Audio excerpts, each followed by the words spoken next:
Hello, my name is Elam Borgi, and this is my FEA project proposal. So let's get into it. So the system I chose to go over is lower leg trans-tibial prosthetic.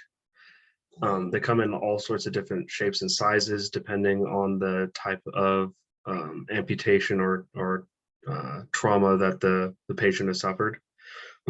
As you can see from the leftmost designs, you can see more an upper amputation with the lower, with the ones on the right being more lower and not needing the entire like trans-tibial joint mechanism. And the sleeve itself is actually has a hinge to it. So there's just a lot of options to choose from when it comes to this system. So to break it down into each component, we have the sleeve, which is arguably one of the most important aspects of this system, with it having to do with usability from the patient. The joint, which is pretty self-explanatory, just helps facilitate the motion that the prosthetic needs to create. And then of course the peg, which isn't the exact technical term, but that's how I will be referring to it. It basically just needs to act as a support. A lot of them, the majority of these prosthetics will have a foot aspect to it to kind of like simulate that part of the motion as well.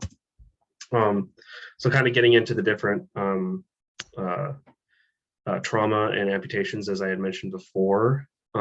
Here's a few x-rays. As you can see, a lot of these designs are actually quite malleable, and they don't have to be like mass produced they don't have to be mass produced in the same way that a lot of other prosthetics have to be, and they're actually quite modifiable, I should say. And so here is a GIF of the motion that it's trying to simulate. In this case, it's a bit of more of a higher amputation. And so when it comes to a lot of these lower leg prosthetics, the issue with the accessibility is the fact that hasn't been nearly enough research put into it. Even though it's a very significant, obviously a very significant prosthetic that needs a lot more research and a lot more production put into it. So if we were to going into the component that I chose to do my FEA analysis on, I chose to look at just the joint socket. So in this case, this isn't an exact diagram of what the joint looks like. This is more of like a very simplified version from a paper I was reading, and basically the exact exact component that I'm going to be doing my FEA analysis on in this diagram, it is going to be the patella, the joint space, and the tibial plateau.